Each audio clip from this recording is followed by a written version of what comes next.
It's 6:01. We're calling this meeting to order. At this time, we will do a roll call. Ms. Perez? Present. Mr. De Hoyos? Present. Mr. Perez? Here. Mr. Ochoa? Present. And Mr. Perez? Your unanimous Perez. Perez times 2? Times 3. Oh, times 3, that's Say true. for you. Thank you. And I'm here. I Mine's do pegado. declare that we have a quorum at this time. Mine's pegado, mine's Flores. We'll go ahead and have our invocation at this time.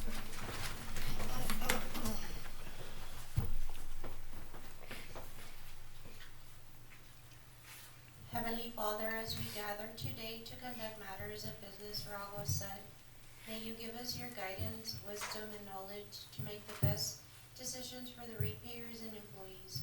Lord, let this meeting be productive and let your peace surround us today. We ask these things in Jesus' name. Amen.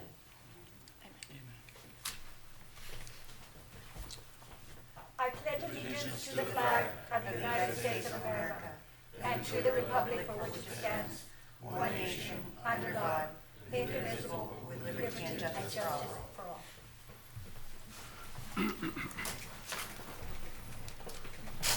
At this time, do we have any public comments? Madam President, members of the board, we do not have any public comments at this time.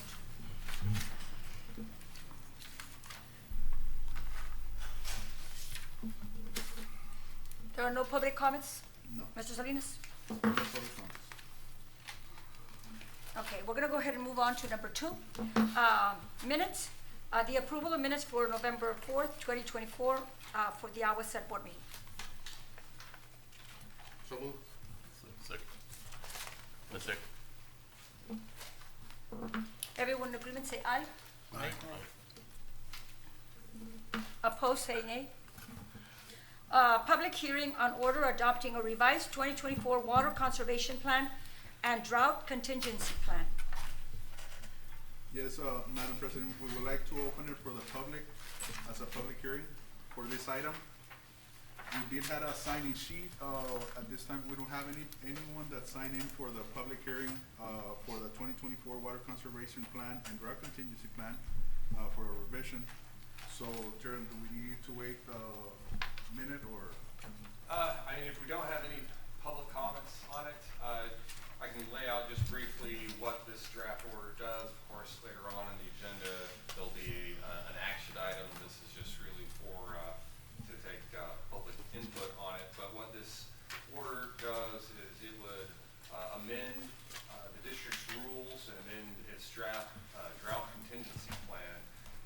The county has hired H2O, a company to create uniformity among all the water suppliers in Hidalgo County on their stages, triggers, and water conservation measures.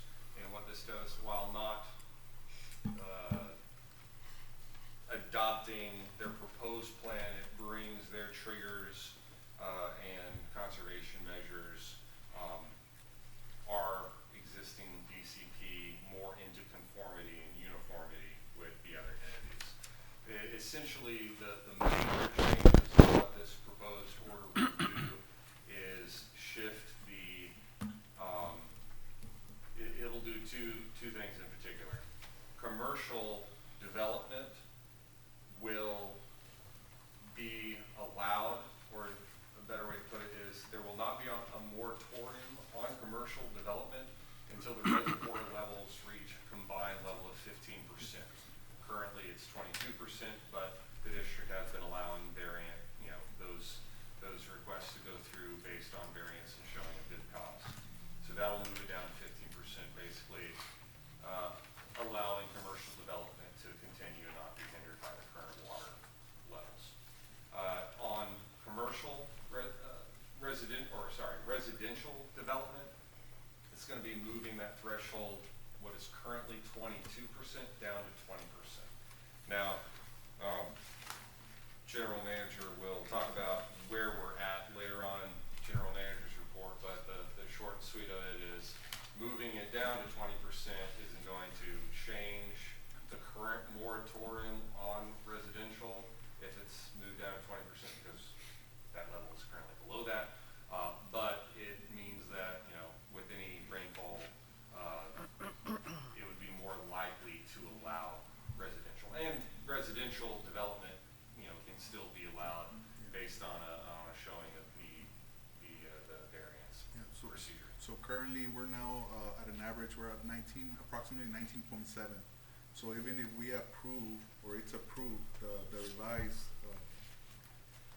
drought contingency plan, we will still not allow for residential at this time, residential subdivisions at this time.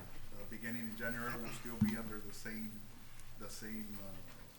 boat right now, as we are right now. So basically, it's not gonna change anything from now till next year until we get the reservoir levels up Right. to 20% or higher. But it does make it much more likely that if they move up a little bit, then, you know, It allows for more. there might be some more movement on the residential side. Now, at this time, during the public hearing, as far as the comment, I know that one of the comments that I received was, can we move the threshold through this public hearing and adoption today? As far as not make it 20, but maybe 18 for the residential, allowing the residential to have more of a gap in order for the developers to move forward, especially Yeah. those that have been waiting for 2 years. Yeah, Yeah. and I'd like to say something, because we've been at a stop, the developers are still paying the notes on the bank, and it's been hard for them to not see any development on Right. that property. And it certainly can, the existing moratoriums, there's no doubt, can cause hardship on those that have existing bank notes. It can also cause difficulties in planning, you know, future developments. No one wants to put themselves at risk of getting a new bank note to finance a project if they're concerned about, you know, being right at a trigger that it would prevent them. There certainly can, so the purpose of the public hearing is for the board to take in that feedback from the public and their concerns, especially, you know, developer concerns about how this change would impact them. That is to inform the board as to how to move forward in the later on agenda item where the order will be up for action. I mean, the board would be able to make further refinements to the proposed order at that point in time. Robert, is our system ready for that 1,000 meters, or how much meters we're looking at? Our system, well, right now we're looking at, I think, close to 300 meters, if I'm not mistaken, on those subdivisions that were pending. But our system right now, based on the ACR that we have, which is 0.49, we're looking at close to 1,200 meters to 1,400 meters. And then after that, we're done. After that, we're not done. We can go over the 100%, right? But we need to monitor the actual system. However, once we get audited by, you know, TCEQ, we might get fined, we might get, right? And the other methods that we're looking into is pushing water from through an interconnect through Mission, and having that allowance, extra allowance for our capacity, so that we can continue be giving out meters, but we're gonna have to pay as a wholesale water from an interconnect through Mission, and then focus with our engineers to have that water be pushed to the northwest of the system where we lack the pressure during the summer of last year. That if we don't do other sources of water that we can tap into, right? Further on that. We have that option that can, I mean, the district has grown, and as I mentioned it on at the budget meeting, the district averages close to 300, maybe at the most 350 meters per year. That's the average, the capacity that we have right now to get to 100% as far as LUEs or meters. We can be close to, I'm gonna say 1,300, 1,400 meters. We need to look at that, but but if we go ahead and look at the ACR and we're able to revise it, we can extend that gap as well, as long as we can keep up with demand. And the demand usually comes during the summers, during the drought, as it did a year and a half ago. Well, I think for the sake of numbers, and let's know what we know, what we don't know for the future, but can we say 1,000 meters? And if it's 300 meters, say, a year, so we're looking at maybe 3 years of meters that can go out in 3 years. Yeah. And By in the this next 3 time. years or so, I'm sure we can continue planning for additional resources for Right. water and whatnot. But for the moment, as far as 3 years will be 900 meters, so can at least we do that for the sake of numbers? Because as far as public hearing, I understand the process of public hearing that you gotta post it, but you don't need enough public hearing, people are telling you throughout the years every day. Come on, when is that gonna happen, when's it gonna happen, when's it gonna happen? And now it's affecting commercial because they want to know rooftops. Well, and I think it was go in hand. There's no sense in having to put up a commercial building if there's no residential people Right, they're going not going to put it, commercial. exactly. But in terms of residential, I mean, I think it's ideal that if for the sake of numbers, we can go 3 years, 900 meters, and so be it, you know, and I think in 3 years, the water level, Iowa Sun could be at a different perspective that I'm sure we can get more water revenue some other places. Right. What's So- gonna happen if it goes lower than 18 February or March percent? Lower than 18%. We're at 20 right now, right? The levels, 19.7. Well, But our Yeah. capacity, I mean, our rules, 21 or what, did we change it to? the 20. district is currently From at 22 to 22. This proposed order would reduce, for residential, would reduce it from 22 to 20, and then commercial from 22 to 15. So commercial, the biggest change that this will have is gonna be on commercial, as far as an immediate change. Right now, they're having to come through the variance process. They won't have to go through the variance process if the proposed order is adopted. Residential would still have to come through the variance process under the order as drafted. Not, and, you know, if the board wanna make tweaks or changes to those levels or the restrictions, Yeah. after the public hearing and on the, Can we Maybe go all looking the at way the to cities and- 15? 15 instead of 18, I mean, like the county? Because if Like it- the I would go commercial. 18, Yeah. oh, so, be a little bit, and then just do the variance because, yeah, so the county is, the county is 15 for both residential and commercial. So we would be more, so this draft is more restrictive on commercial development than the county's proposed model. and then looking at all of the different developers that have already put in for subdivisions and really kind of seeing who's ready to build, who is just waiting on us, and seeing and looking at that, and what's within the city, because that's where the commercial's coming. Right, there is and our non-standard service agreements do require a timeliness factor, essentially that requiring the developer to break ground, you know, within, you know, even with 2 extensions, 90 days, to where if they're not actually ready, you know, you can't get your non-standard service approved if you're not ready to break ground and start construction. But Mr. Salinas, you have a list of those developers, right? The ones that are Yes. ready to start building already? yes, we have a list that was compiled, about a year and a half ago before we went to State I remember Street. when we looked at that. We have approximately 12 subdivisions. Now, we can initiate contact with the developers and ask them if they're ready, like give them a threshold of maybe 45 days or 60 days. Are you ready? We're ready for you to submit. So we can start doing that. If not, they'll go back to the start. Yeah, because there's one To the developer end of the list, I'm sorry. in La Jolla wants to do 900 lots, you know, just one, so. Is that within the city?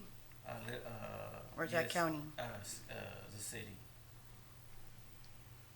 So, you know, I think technically that's within, it is within the city limits, right, but it's in our CC right, area, which that's is, correct. So, you know, we gotta be careful with, you know, if he comes and applies, he takes everything. Yeah. We'll give them just 1/3. on some of those, Yeah. and this might be more for,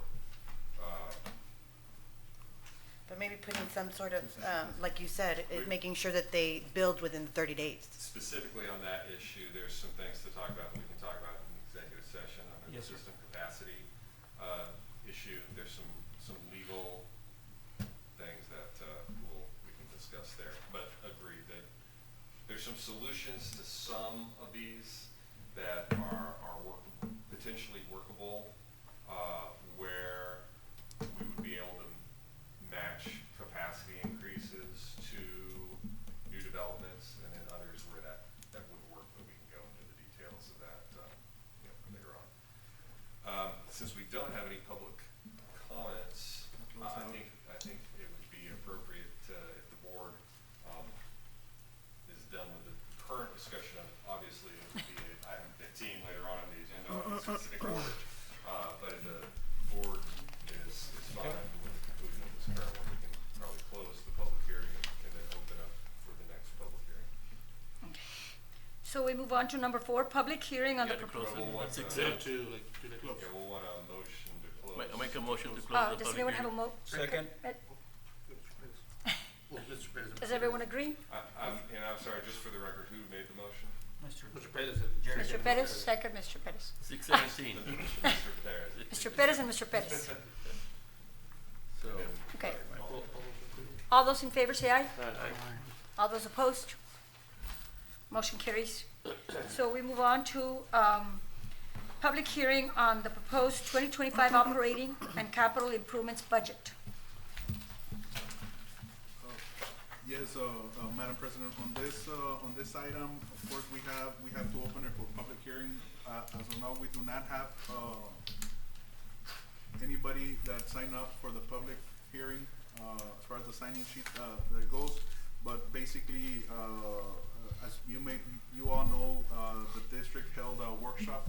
We went through the budget. We went through all the departments, capital improvement projects. But that we can talk about it during the adoption of the, I can go briefly and summarize the budget during the summary or the adoption of the budget on the following items. Okay. Anything else, Chair? No, I think we don't have any public comments, so. I'll make a motion to close the public hearing on 618. Second. Okay. We have a motion and we have a second. All those in agreement say aye. Aye. Opposed? Motion carries. Number 5, General Manager's Report. Yes. Letter A, October financials. Yes, Madam President, members of the board, here with us, we have Park Naik, our financial consultant, which will go over the October financials. Good evening, Madam President, board members. So we have October financials. We're gonna go over first statement of net positions, which we have our current assets standing at 3.4 million. Then we have our restricted asset, capital asset, which is district's plans and fixed asset. And if we go further down, we have current liabilities, which is our account payables, as long as also the current long-term portion of long-term debt that we make a payment on semi-annually. And that's our statement of net position for October. Now we're gonna go to statement of revenue expense for month of October. As we see that our revenues for October are 79%, which is kind of slightly behind on a forecast of 83. As I mentioned earlier, that primarily that is coming because, as we are mentioning, due to drought, the restriction on water right and impact fee, and a slightly lower water consumption as compared to last year. So we are running slightly behind. We have still 1 month to go in December, so we hope to catch up on that. And our expenses are on the line at 83% as it is forecasted for October. Any questions on October? Any questions? Okay. I mean, everybody's paying their water bill. It's not that you're behind on anything else, right? Everybody's paying their water bills. Nothing had to do Yes, with our collection rate is 95% or above average annual, which is in line with the all Texas municipalities in that. And we keep track of reminded people they get the rate notice in the end and they don't pay and they have to get a late fee. So we are always been above 95%. Great. Yes. November financials. Again, we have Mr. Park Naik. November financials. Move on to letter B, November financials. Yes. Again, Madam President, board, we gonna go through a November. Same way in a statement of net position, we have a slight increase in our current assets because as more revenue come in. And similarly, as I mentioned, the capital asset reflect our fixed asset, plants and equipment. Then we have our current liabilities, the bills that we pay as, and also the current portion of long-term debt that pays semi-annually. Due to other governments is primarily the interlocal agreement that we have our neighboring cities that we withhold the fee and pay them for the collections.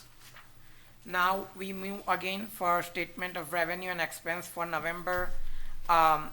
Here, as we see that we are slightly behind in our revenues, as I mentioned briefly on earlier, because of the primarily the drought restriction and a lower water consumption throughout the year compared to last year, which result due to the rains and weather and other forecasts. Our expenses are also slightly behind this month, but usually in November, December, since due to holidays things come slow down, I still expect some more invoices to come in for November in December. And the water rights acquisition, that is very low also. Yes, because of the We're not selling any meters, Yes. yes, That's part of the subdivision since it's, yeah, development. 300,000, a little bit over. because of the restriction Yeah. on that. We last year had, this year we had fully completed just one subdivision so far. Any questions? Does anyone have any questions? Okay, Thank you. so we move on to 5C, the drought contingency plan. Yes. Mr. Salinas? Yes, Madam President, members of the board, as we discussed earlier on the public hearing, attached in the item 5C, you're gonna find the Falcon Reservoir and Amistad Reservoir historical data. So as of today, in the Falcon Reservoir, we are at 12.9 average. And on Amistad Reservoir, we're at 26.5. So on an average, for both, we're at 19.7, which is below the threshold that we have for our stage 3 drought contingency plan.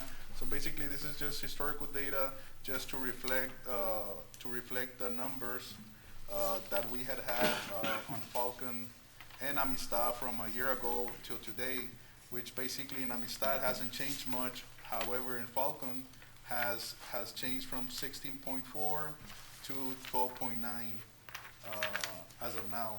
So it has dropped about 4.4%, close to 4% on that. So this is just to show the actual sequence of the levels at the reservoirs.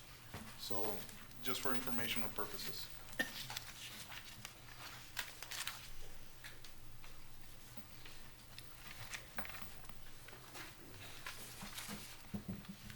Does anyone have any questions, board members? So who depends on the reservoirs? I mean, I guess the whole valley, I mean, Yes, the whole valley. that was part of the planning and zoning back in the years, huh? We should have one somewhere here too. Another reservoir, yes. Well, actually, Laredo, how those areas, from Yes. Amistad down, Amistad down Laredo. Laredo gets Amistad? yeah. Yes, Wow. and We're not gonna get any Falcon Southeast was all the cities through here to Brownsville. Wow. Okay, very good. Yeah. Thank you. Thank you, Mr. Salinas. Are we ready to move on? Yes? Yes. 6, the district engineers report at this time. A, NAD Bank Technical Assistance Agreement, sewer hookups. Yes, Madam President, members of the board, we have Mr. Chris Hinojosa that will be summarizing the NatBank Technical Assistant Program. Good evening, Madam President, members of the board. So our update for the NetBank project, we have the contractor has finished installing the sewer line and the service connections for both Acevedo and Third Lane, and they have started the street repairs for Acevedo Lane. One key item of note right now is that they have requested a change order. We have another item later on in the agenda to go into more detail, but I want to preface it here. It's for roughly $7,000. We'll get more into detail later, but want to preface that. We're roughly at 77% completion of construction. At this point, the main thing remaining is street repairs and the yard line connections. So if you see to your map, you'll see it's mostly focused on Third Lane and Acevedo, or Third Lane for the sewer main and the service connections. And then if you continue to the list of yard line connections, there will be no changes since they haven't started those yet for Third Lane and Acevedo.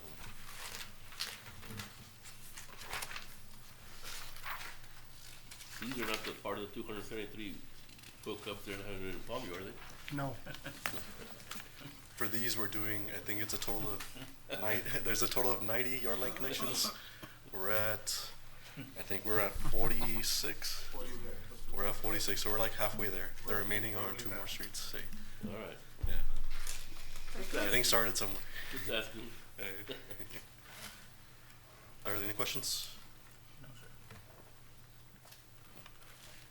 For letter B, Geographic Information System, GIS and mapping.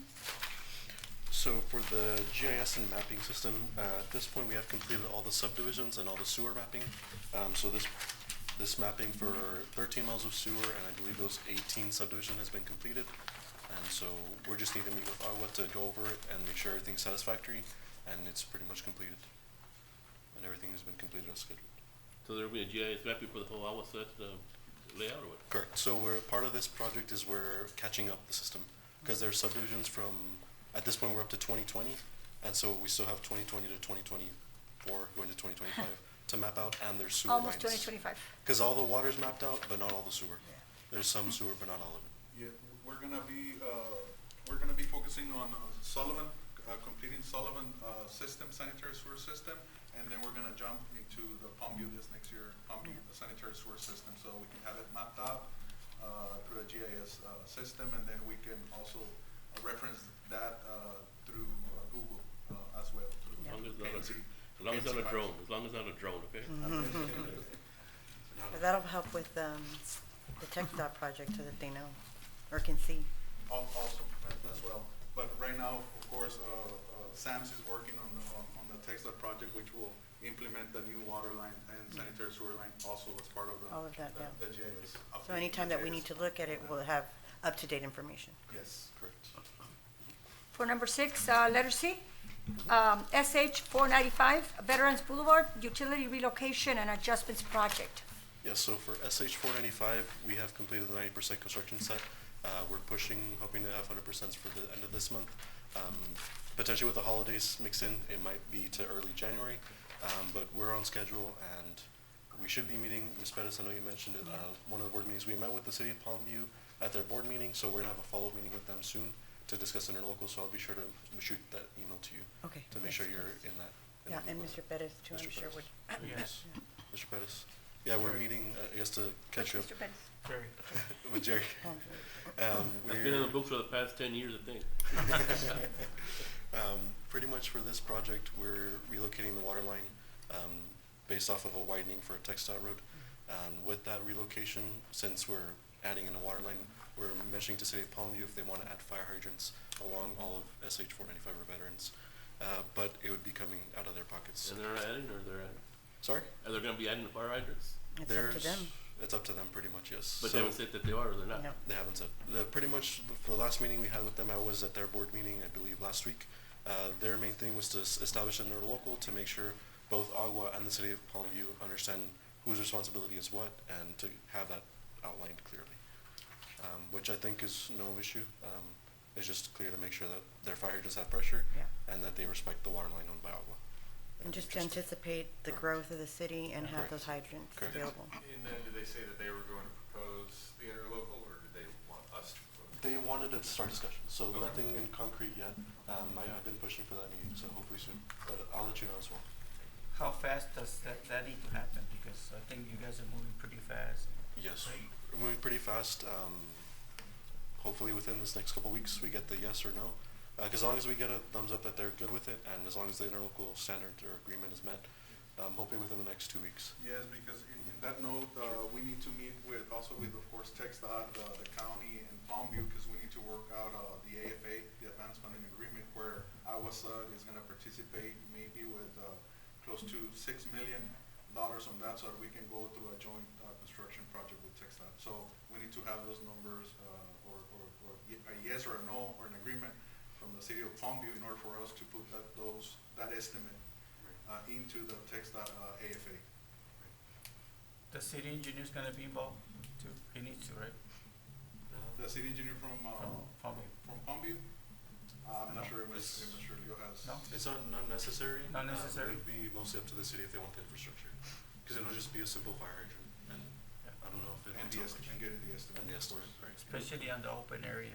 Mhm. But the sewer, we're gonna put on the, where there's a open land, there's gonna be a tap in Yes, on the sewer? yeah, Yeah, we're leaving stub outs, yes. but like in the middle between, Where there's open land to the north and yes, south, we're gonna yes. sub out to the right. okay, Correct, yeah. okay, yeah, And we're gonna meet with AGUA to go over in detail to make sure we don't miss anything. sure. As far as an extra Very service, important. maybe they know this one wants to develop, we can add it now. Yes, So sir. yes. Good. Very good. Any other questions, board? Thank you, Thank you all. appreciate it.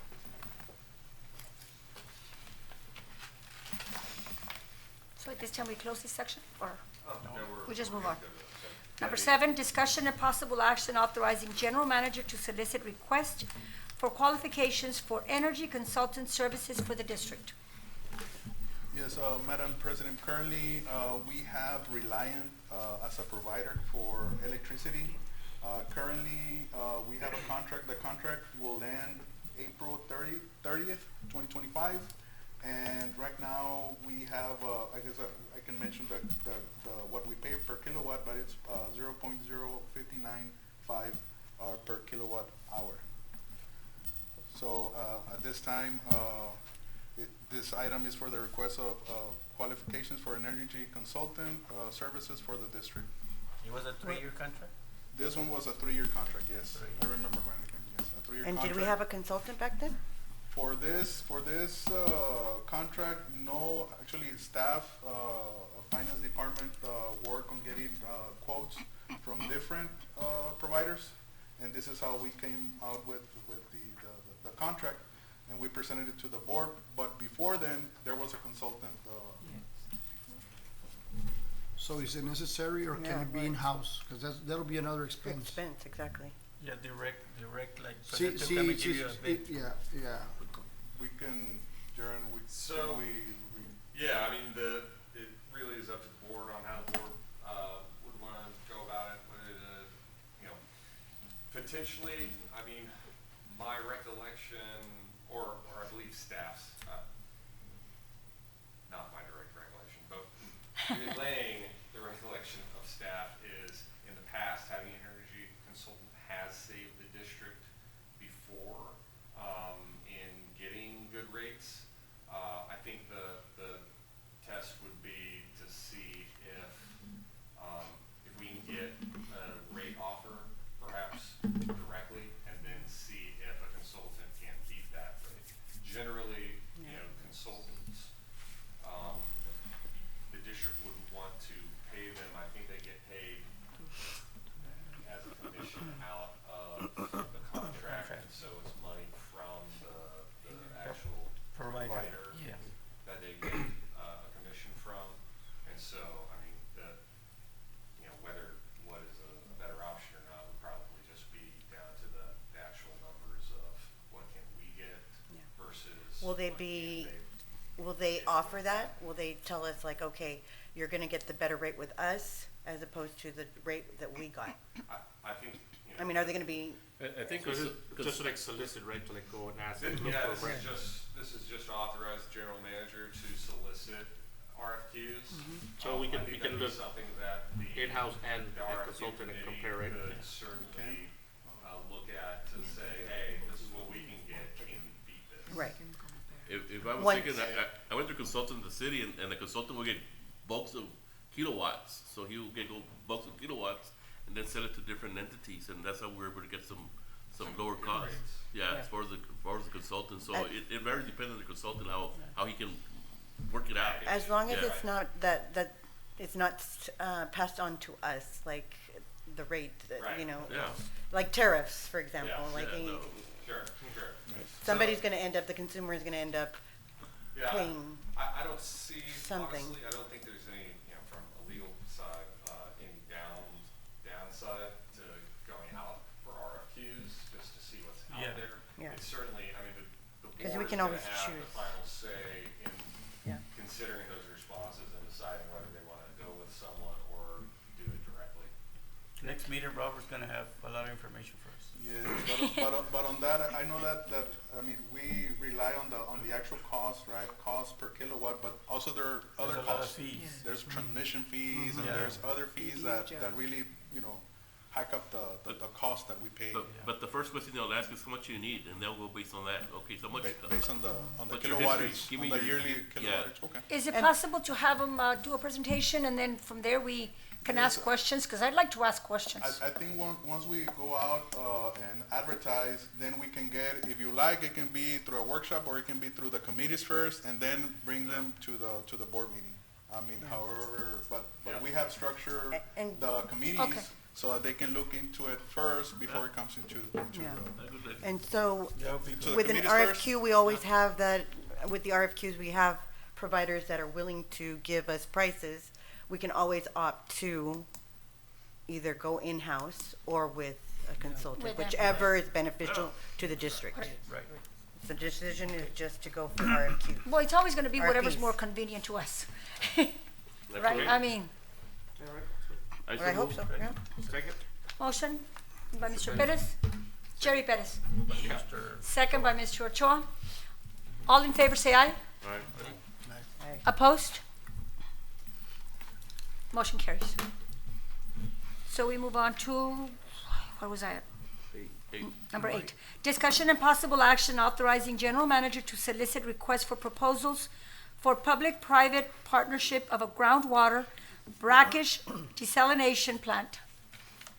Yes, Madam President, members of the board, as per direction through the budget meeting that we had, the budget workshop that we had, as direction from the board members, we're seeking an alternate funding source for public-private partnership. This is new grounds, I guess, for the district, but it was a request from the board through the budget meeting to seek alternative funding other than the conventional Water Development Board and Bureau of Reclamation, WaterSmart. So that's why we have this item here before you. So, question, those that, I believe, some board members went to the desal plant, right? They went to the desal, the conference, you mean?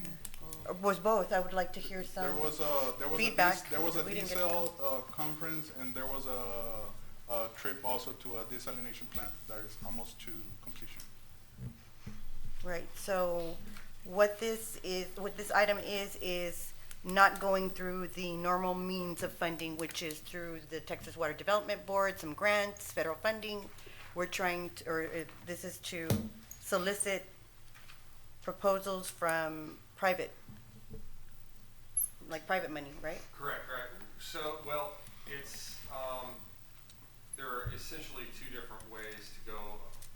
Well, this is an alternate, it's not private funding for public construction. It's not in that sense.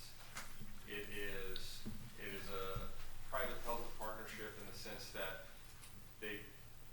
private entity will finance, construct, and operate a facility and then essentially charge on a per kgal, the product from that facility, versus the traditional, like, apply for, loans and grants, do that process, and then for the district to pay through that financing for the construction of the plant and for the district to operate it. And so this is more like a lease to own process rather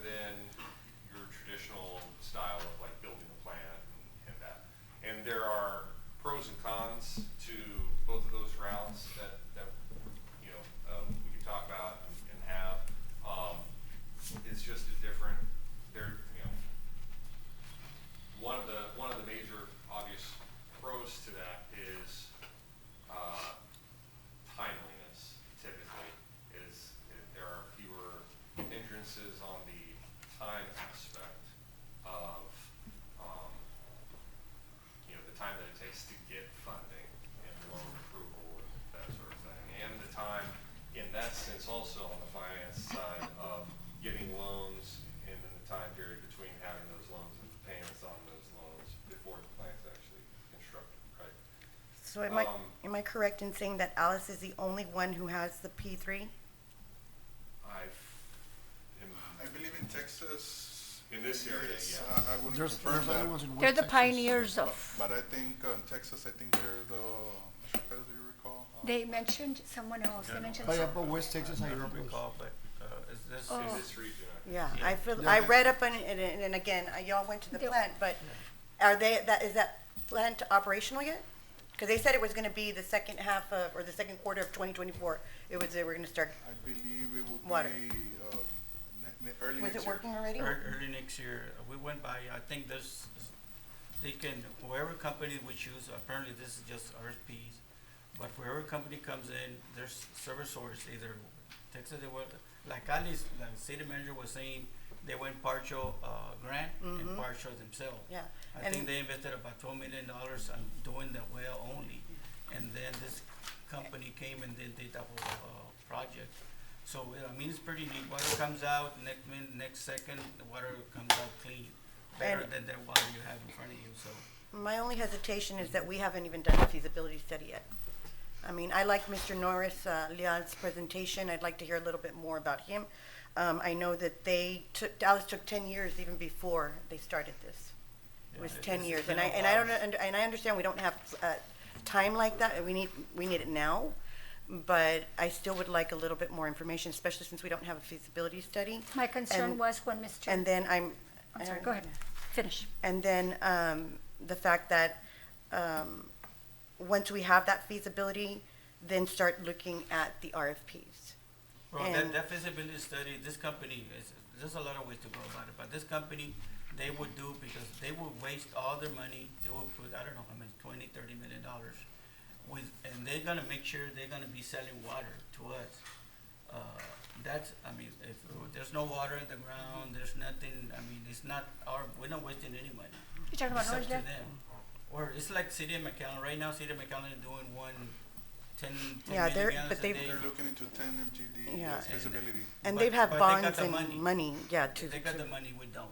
Yeah. But, it's only RFP, they're gonna come in front of us, that's why I wanted people to come in front of us so Right. we can be more knowledgeable. And I would actually like to hear more from Norris Leal. I didn't miss that meeting that I wanted to go to, where he spoke a little bit more about the desalination plant. Yeah, but one of the guys is working with that company. My Right. concern when he spoke, Norris Leal, when he spoke about the, brackish and all that, the feasibility study, that takes 6 months. And so I asked him, like, what is part of this feasibility study? And he mentioned a couple of things. Maybe I just don't know enough about the situation to know what goes into the feasibility study, but 6 months seems like such a long time to do that study. Maybe I just don't know enough, or, Well, It's gonna be and- anybody that does it. and we don't have, Norris Leal here, but my understanding of part of that time involved is that part of that is not that when they are referring to feasibility study, they are not just referring to, like an academic study of our plant and where location would be best for the desalination.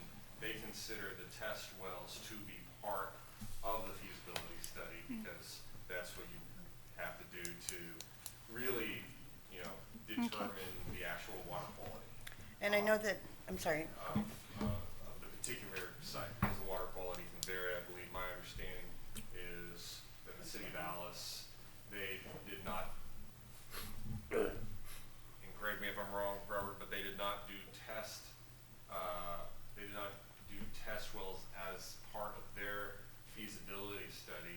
They referenced nearby wells, and so then when they actually did the well, it contained higher levels of certain correct, that's what they mentioned. minerals that then require. that was gonna cost additional more money costs to, yeah. on the plant. Right. So when they say, the time period for their feasibility study, that's because they are contemplating Boron, the- boron is one of them. the work to do the test well as well. Yeah, and Yeah, talking to the there is city metal. manager, he said, if I would do this again, I would not go through grants, because just takes forever, and we don't waste any money, The people that are gonna be selling us the water, they're the ones that are at risk 100%.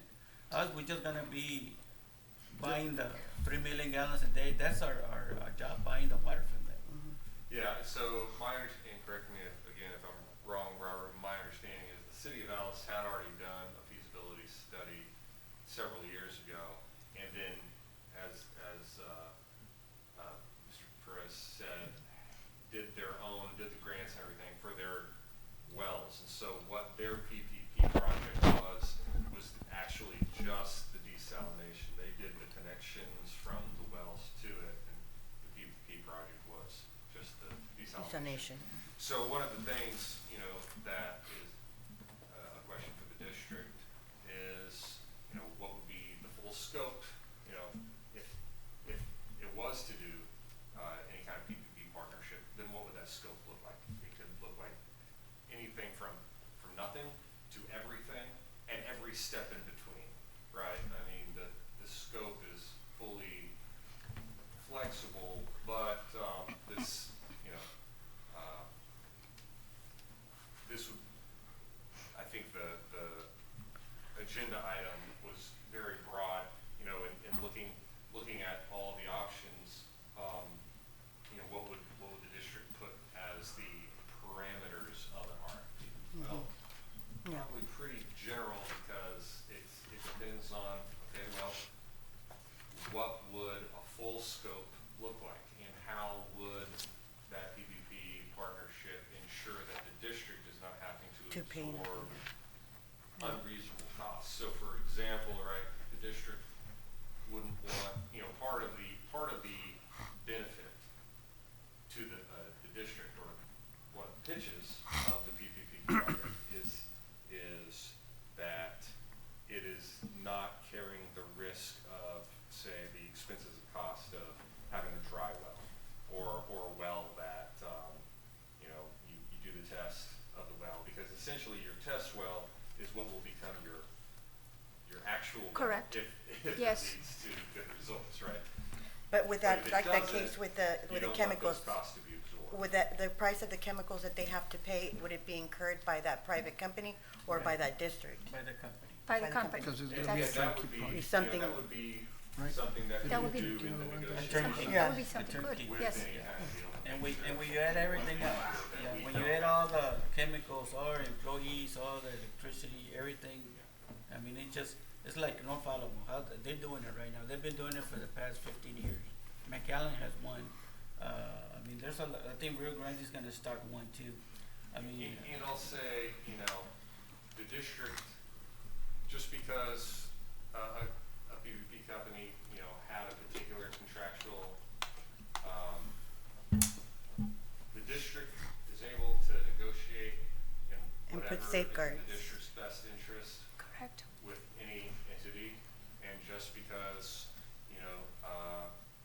the contractual terms, are for one entity doesn't mean that we would have to agree with it. So there are some things in that contract, I think we talked about that, I think we would want to avoid or, push for it being more in the district's interest. Prior to But this that board, would be later on. prior to this board being here, had these conversations happened before, as far as, Yeah, we did. I've spoken to 3 out of the 4 mayors, and all the 3 mayors have been talking about water wells since the past years, so, yeah, I mean, that's something that's been there, so but it's just, I think that we need to move past the discussion stage and, move. Yeah, Yeah, but we just Yeah. don't wanna A end little up with solar panels that we can't do anything about. yeah. Yeah, that was a very bad decision. But I make a motion for that item. Yes. item Okay. Number 9. Oh, number 8. Number Number 8, number 8, yes. Second? Who's- Second. I'll second. Okay, we have a motion by Mr. Perez, second by Mr. Ochoa. Everyone in agreement, say aye. Aye. Everyone opposed? Motion carries. I don't know why I picked this up. Number 9, discussion and possible action on a non-standard service agreement for water to be submitted to Mr. Mark Fryer and Mrs. Diera Fryer for the costs related to water service for Texan Crossing subdivision brought by variance request approved by general manager. Yes, Madam President, members of the board, we have Sam's, here, Mr. Chris Hinojosa, that will summarize the subdivision and the preliminary plat, but basically this is a 16-acre tract of land, and the developer, Mr. Mike Fryer, is seeking 21 lots, 21 residential lots. This is on the southeast corner of Texan and 6 Mile Line. There's a lot of pressure there. Yes, it passed watermark. Good evening. Hello again.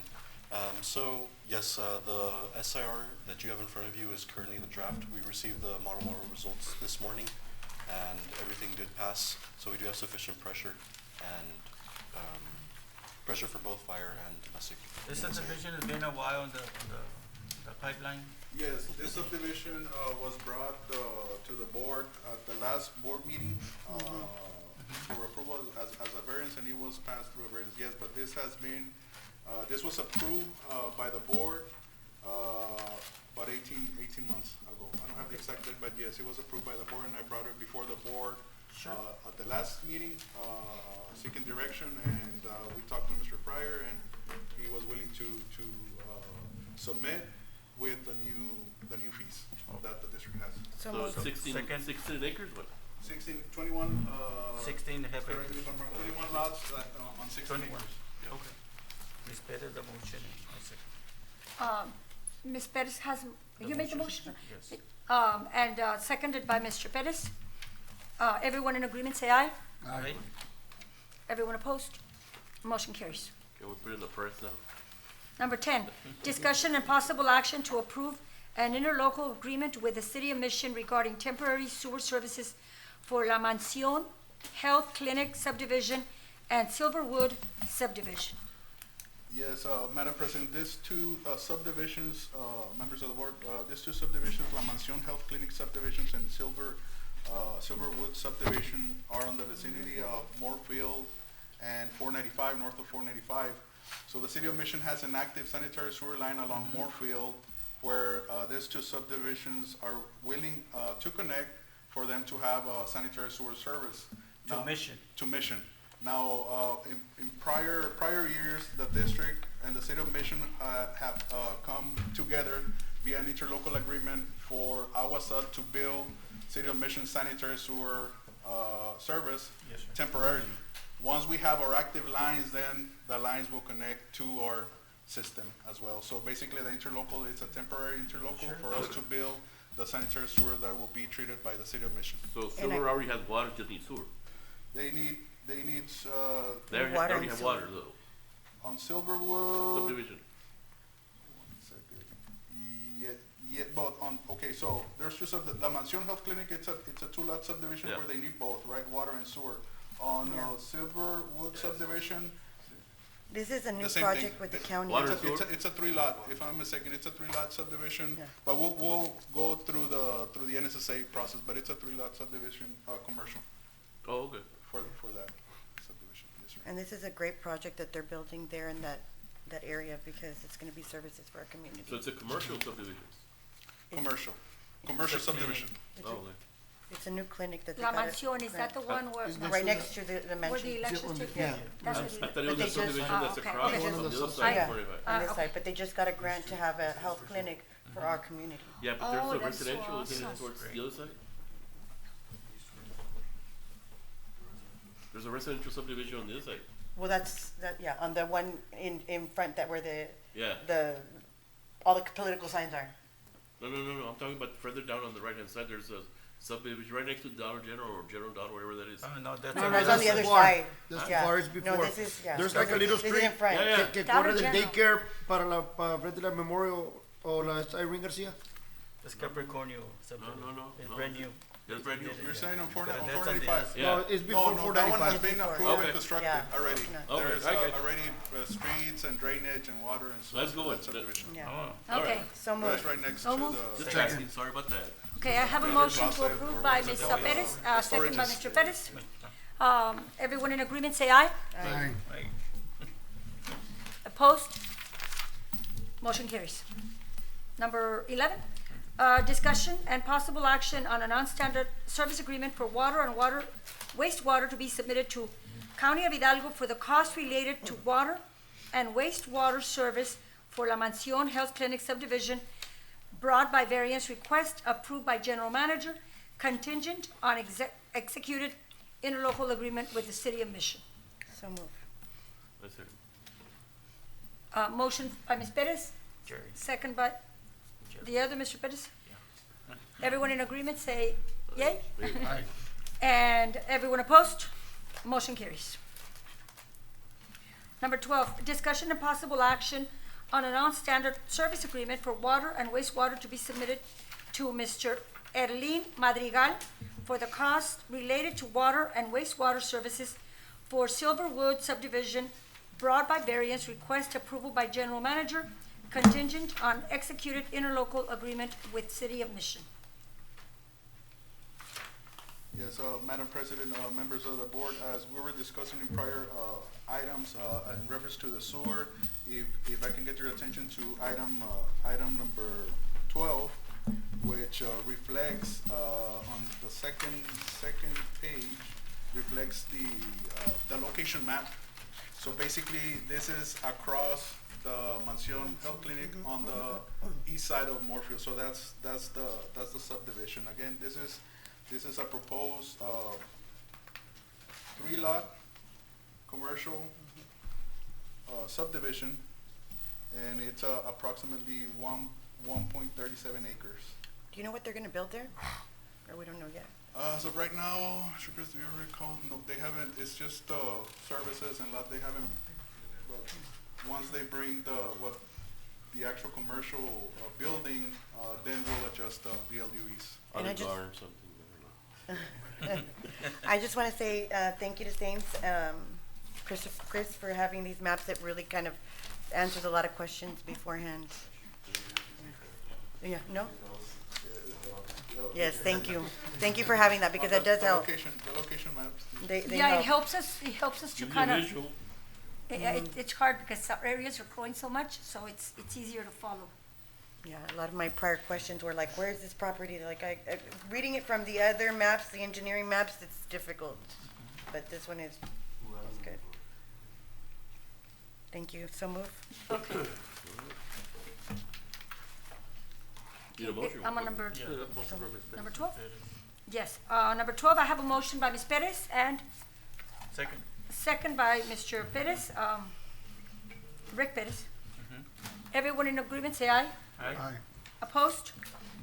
Motion carries. Number 13, discussion and possible action on a non-standard service agreement for water and wastewater to be submitted by Ms. Julissa Garcia Ballestero and Ms. Julita Garcia for the costs related to water and wastewater services for Julita subdivision brought by variance request approved by general manager.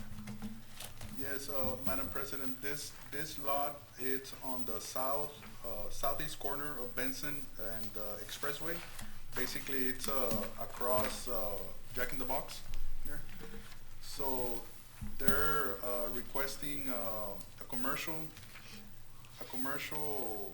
1-lot commercial. Three-lot. I'm sorry. Three-lot commercial subdivision, and basically they will be connecting to sanitary sewer, and services will be provided for water.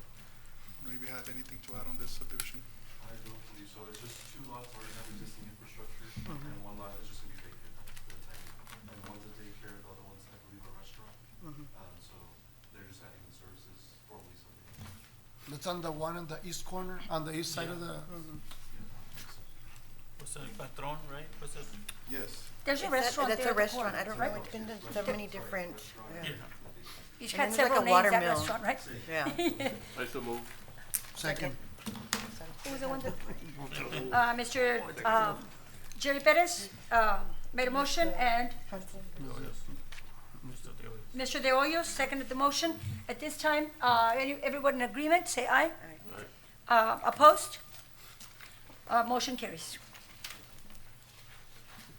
Number 14, discussion and possible action on a non-standard service agreement for water to be submitted to Elgar Enterprises LLC for the cost related to water service for Bensten Palms Estates subdivision brought by variance request approved by general manager. Yes, Madam President, members of the board, this subdivision, it's a 10-acre subdivision. They're seeking to have, again, 3 commercial lots. This is on the north of Veterans, about half a mile along Bensten Palm Drive on the east side. So if you can see on the map, that's the location. So they're seeking to have 3 commercial lots for development. Everything has been, we're requesting 3 LUEs, the water model passed. I don't know if there's anything else, Mr. Chris, to add. How many lots, sir, did you say? 3. 3 lots. 3 Commercial? lots. Commercial, yes, sir. So move. Second. Have a motion by Mr. Perez, Rick Perez, a second by Mr. Jerry Perez. Everyone in agreement say aye. Aye. Opposed? Motion carries. Number 15, discussion and possible action on approval of order adopting a revised 2024 water conservation plan and drought contingency plan and amendment of Article 10, drought contingency plan regulatory requirements of the AGUA rules. Yes, Madam President, members of the board. So under item 15, we have the actual order for the board of directors with the attachment of the drought contingency plan, which references the staging and based on the water conservation levels of our Amistad and Falcon Lake. I know as discussed through the public hearing, we were discussing reference to lower the threshold for stage 3, now stage 4. Stage 4. Now stage 4 is going to be changing from stage 3 to stage 4 and reducing it to either 18% or 15%. But I did not capture that. What's the board's direction on Yeah, the, because on 18%, lowering we're that? already 19 and Just if do it it. doesn't rain from here to February or March, we're gonna be the same boat. We can mimic that county's threshold, but at 15% we will not allow any more development, or we can move it to 18%. I Is that think gonna be for 18. the cities only or for who, or for the whole county? I think if it's gonna be open, it should be open for. Do we for have all. the But flex, that's my opinion. do we have the flexibility of, if it does rain, if we can it be readjusted later if we go with 15 now? Amend 18, and then if, and do variance. Yeah. Yes, at that time. porque si nos vamos a 15, Yeah, it's. we're gonna go Estamos over aquí. the Sí. max, So que 18 son and then 200, porque variance. de La Joya That way we is can 900. see that. And we're growing about 300. The other possible ones that are like applying or are on the waiting list, so Yeah, we're gonna check be to see way the over subdivisions. 1,300 Very good. ballpark figure. So 18 would be good, I would go 18. and then if we see that, hopefully we get some rain. If not, we can always come back to it. And I think We 18 is cannot a change good, it mid-flight, right? What it would just, what? well, 18 is a good number because it'll allow for some subdivisions to come in right now, but anything that goes lower will have to go through a variance. So you still have some, at least some guardrails to keep us within, not opening it all up. Yeah, I mean, the particular percentage level is, that's the tough choice Pandora's that y'all get to make. I mean, ultimately, Yeah, when we see the levels coming Our down. current level is 22%. Yeah, but right now it's at This 19.7. proposes moving commercial to 15, residential to 20. It sounds So like 18 will the allow for question some is development. then, on the residential, do you move it from 22 to 20, or do you move it from 22 to 20, or to And to go 18? to But can we draft. change it like Ms. Perez and Ms. Torres said, can we change it? Amend it, we can amend it. Can it be can amended amend in, it. Yeah, in In a the, month? We can amend it later. Have to go I to a mean, public hearing It would and then. be, I think it would take an amendment's gonna take, But it could be generally done. a 2-month or 30 days. For 6 months, You'll if we have don't to get have any the rain, 30-day Right. notice and- Pero ahorita todo lo que están in the waiting list, they got their foot in the door so they can go and start developing. Right, Okay. Pero we At don't want to 18. open it up to the, a whole bunch of, the 900. we gotta be realistic, because we gotta service water for those people. So if we get a whole, like a lot, and we cannot provide the water, pues who's gonna look We bad? only have 1,200 meters. Yeah, pero la de La Joya son 900. Right. So, no, no, no, The other- the La Jolla ones too. So that would, Mr. Perez? my recommendation on that then would be, to the extent additional change from this draft is made, your motion would be Yeah. to call that out. right. Jaren, so does that mean that we're gonna be, The other option would be to adopt this and direct the general manager to be liberal on variance requests as it would relate in that sense to residential. You could do either one. how forceful are we gonna be with the, if they Our fail to? engineer's gonna have a work with. Yeah, better person. just a quick comment. I mean, based Okay, on the sorry. contingency plan, and based on the number of subdivisions we're allowed to come in, you know, starting in January, I mean, we are gonna start doing the study so we can see if we can connect to McAllen for additional water. So the contingency plan is one thing, but once you get to a point where you are getting more lots, and it surpasses the 18 or the 15 or the 20, whatever you decide, then we, by Go into the middle of agreements. spring, we should be able to decide and determine and how much water can we push from McAllen this way. I mean, that'd be a lifesaver. So I mean, Those you're not gonna be in a interlocals. box, you know, Right. too much. You know, so that buys us another couple of years until, you know, either a wastewater, water plant is in place or the Desal. the groundwater stuff is in place. I mean, we're just buying time, but at this point, all sources So my are- motion would be 18. We'll go 18. Very good. Yeah, on the capacity thing, ultimately, the short-term solution to that is gonna be the interconnects with, you know, Mission, a McAllen, few Mud, years of wholesale agreements to Sharyland. basically- Chairman dijo que no nos daba para new development, ¿no? No, You these know, are, the these are only heavy thing, aluminum. there, The Mr. pressure. Rios, is that we have more pressure than Sherland on the area that we wanted to tie in on 7 Okay. Mile Line. That's So a construction of We a have booster Mission station with a McAllen. tank might be needed in order for us to push water Mud. west. That's good. That's the only Mud issue said there yes. with Sherland Water Supply. But yeah, but there, we have been in communication with them, but it's, our Thank you. pressure is higher. Nos la van a quitar a nosotros, lo poco que So, tenemos. so is McAllen, I know, those of us that live here, yeah. is So- McAllen also in the contingency plan of 20% and all that? Can McAllen do it or Mission do it? What's that? Is McAllen under the same plan as far as the contingency plan with the county? They have their own contingency plan. I mean, it seems like they're trying to standardize it for the county. But Level it. McAllen has a desalination plant.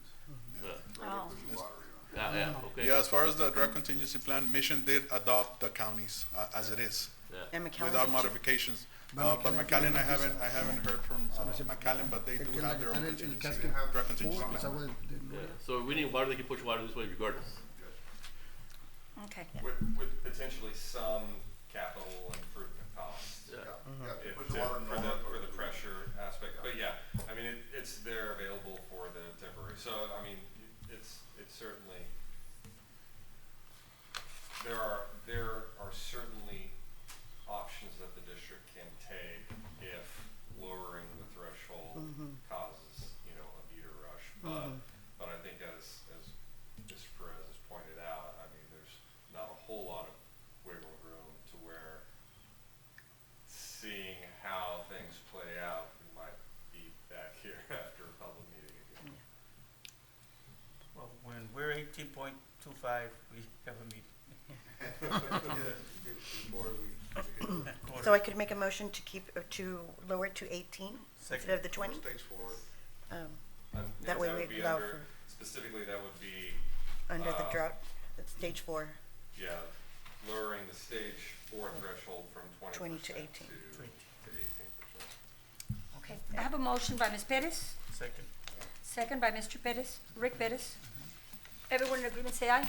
Aye. Opposed? Motion carries. Number 16, discussion and possible action on a resolution by the AGUA Board of Directors adopting the 2025 operating and capital improvement budget. Yes, Madam President, on a separate booklet, we passed down the annual budget 2025. We had a workshop for this budget. We went through the line items for the district. We also proposed some capital equipment, also that it's attached to the booklet. Just as keynotes on the water revenue sources, we're as a summary for the summary chart on page 8. I'll go ahead and summarize this. For the revenue sources, we have on water sales budgeted 12 million, sewer services 1.198 million, meter fees and fines 1.43 million. Water rights and acquisition fees, 301,000.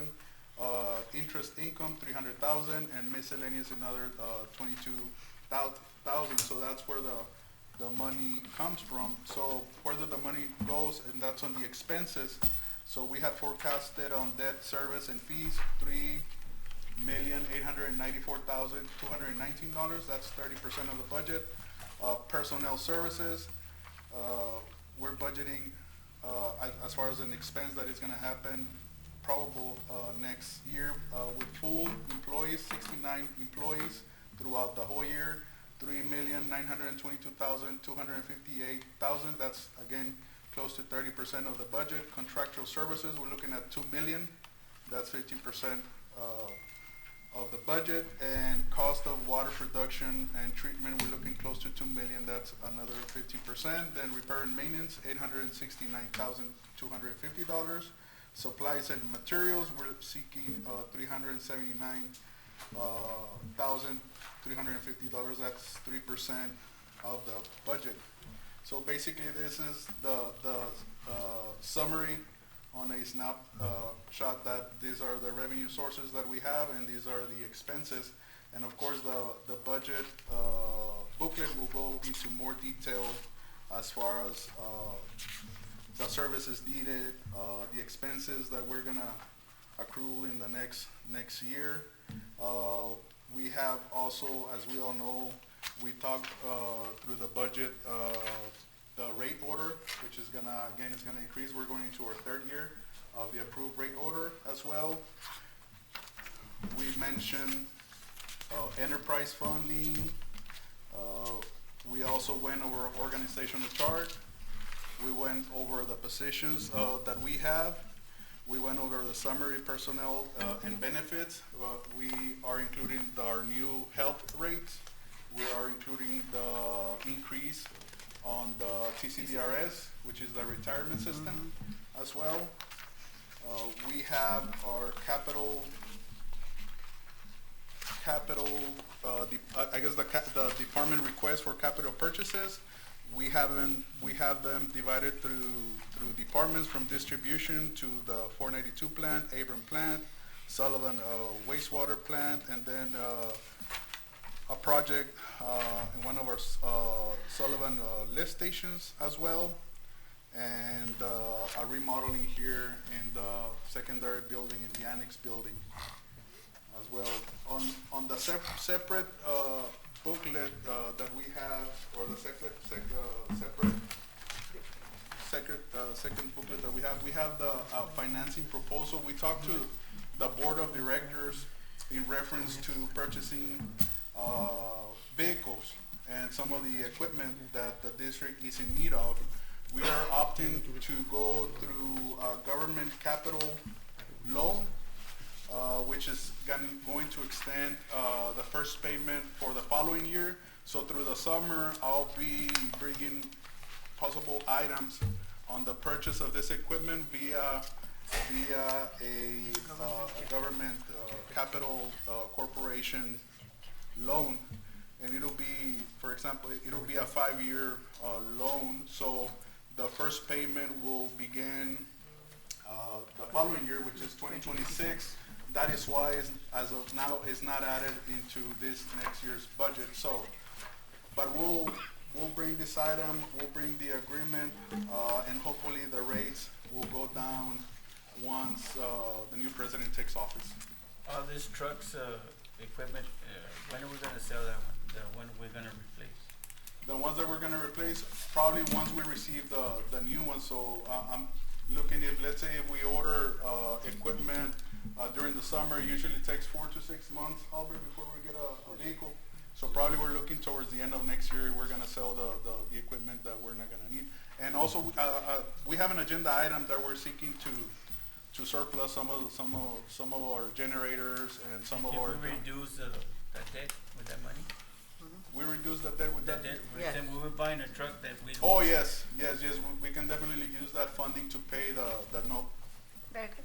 Can you do like a 3-year lease on these vehicles? I mean, once you pay them, they're worth almost nothing. They depreciate. Because we spending a lot of time and energy and money on maintenance. Like an enterprise lease. Yeah.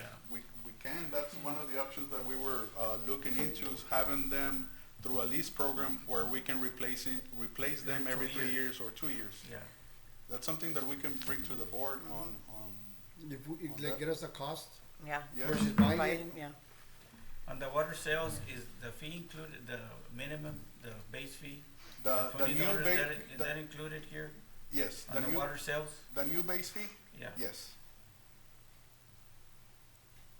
Yes, but we start in February to Yeah. charge January, to bill January. Yeah. So that's how what- much is it gonna be, the new base fee 20. The new base fee, 20. It went up to 20, for, yeah? $20. Yes, I have that. Can you, on the next part, can you do it like a base fee, whatever we charge in fee, and then the water, so we can divide the actual water and the fee? Okay. So we're looking, on the base fee for residential, I don't have the full package, to reflect commercial, but on the residential for 5/8, 3/4, we're going from $20 on the base fee, 20.09, to 21.38. So basically it's going up $1, and this is the third year. And for the, per 1,000 gallons, we're going from, $2.70 per thousand to $2.85 in 2025. Basically, that's for the residential, and of course, it has tiers. So, for example, past 3,000 gallons of usage, the customer from 1 gallon to 5,000 gallons pays, or the bill is $2.96 per gallon, and that's between 3,000 and 5,000. And this next year, from 3,000 to 5,000 will be $3.13. So that, the rate went up also, but it's on tiers. And we don't know how much revenue would that be. That will result, the rate order that we will adopt and bill in January, our forecast that will be result in $475,000 additional revenue next year compared to this year. That is a combination of a base fee and tier rate consumption increase, like Mr. Salinas said, depend on how many gallon bracket the customer uses. I know Mr. Perez requested that what is the 475,000 represent base fee plus the consumption, but we can provide a breakdown that will show how much is that coming from base fee itself. Okay. As far as the fees, you gotta post them in the newspaper or public notice or something like that, as far as let the customer know that the pay rate's It gonna goes go out up, on right? the I mean, newsletter. Yes, it was conducted through the rate order that's fine, adoption but as the well. customers, the first thing the customers, I did not know I'm paying more for money, for water, nobody told me that. But the Is newsletter, there does a the requirement that it be posted newsletter go out to somewhere? them? The It's- paper or? It's not a requirement, but, Whenever they come screaming at you, that's when. the newsletter, okay. I know mean, whenever- everything's going but up. we usually, No, it should be going up. usually, And they know don't that. we usually They know publish that. this Oh, yeah, in the that's fine. newspaper? Yes, yes. So, I mean, Es it's como que published on quisiéramos our subirlo, website es que and we had it para for poderlo viewing as well. darles el servicio, we have to go up. Exactly. That's It's fine. just, we That's just right. put updated rate on it, So a lot of them Yeah, don't. on our website, yeah. because it's a very small From increase. the Just to kinda let it- research okay, I've done yeah. multiple, Yeah. several years ago, but I believe there are I think it goes on the bill, no? Yes, When they get- and and also, We can put it on the bill, small language. Customer, the first thing say, nobody's told me I'm not paying them or what. As long as you say it, that's it, but. It's better to not put it on the bill because then they're gonna you'll get more calls. No, It's it's better already to there. say, go to the website, it was there. Somewhere. and the district website have a new rate as well. Okay, Put it number on the 16, website. do I have a motion? Oh, I'm sorry, go ahead. No, we Do can. I have a we can use motion the on number website. 16? Need a motion for 16? I'll make a motion. Everyone is just going, So move. Yes, Yes, so move. motion? You all were here for made the a budget. Mr. De Hoyos, make motion, second? No matter, second, it's fine. Jerry Perez. Everyone in agreement, say aye. Aye. Everyone opposed? Motion carries. Number 17, discussion and possible action on declaration of surplus items to be disposed as described in section 5.08 of the AGUA bylaws. Yes, Madam President, members of the board, on the surplus items attached within this item, we have the list of some of the items that we are seeking to be declared surplus. And then at a later date, which we were discussing earlier, Aubrey and myself, probably is gonna happen to January, where we can auction this items as well, but we need to declare them surplus first, and then we can auction them off. Yes. So move. I have a motion by Ms. Perez, second by Mr. Perez. Everyone in agreement, say aye. Aye. Opposed? Motion carries. Number 18, discussion and possible action on the change of date for the January 2025 board meeting. Yes, Madam President, members of the board, we're seeking approval to change the board meeting from January 6th. Well, attached with this item, it's a calendar, so we're seeking to change approval to change the next board meeting from January 6th to January 13th. If that's okay by the board. January 6th to what? January 30th? To the 13th. 13, 1 week. 1 week later. It'll be a vacation or what? Are we okay? That- So move. I had two motions. Oh, second. Okay. I have motion by Mr. Ochoa and the second by Ms. Perez. Ms. Perez.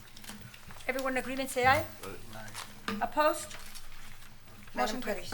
Madam President, I need to leave. My daughter is her basketball game, her last basketball game. Yes. So I'm gonna excuse myself. Go ahead. Yes, ma'am. Go Lobos. Item number 19? It's Coyotes. Bueno, entonces go Coyotes.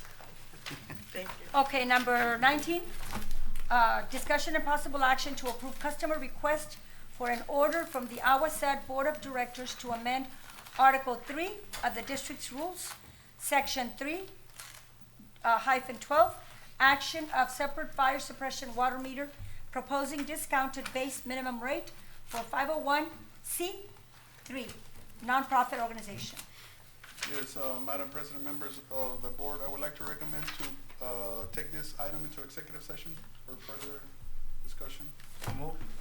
Second? And attorneys. Specifically Okay. specifically under 551.071, consultation with the attorney.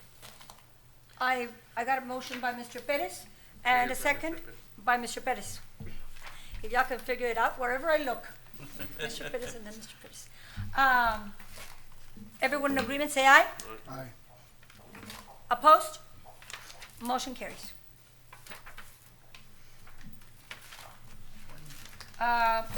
Number 20, discussion and possible action on approval of change order number 1 with More Will for the Nat Bank Palmview Yard Line Connection Project Phase 2 hookup project.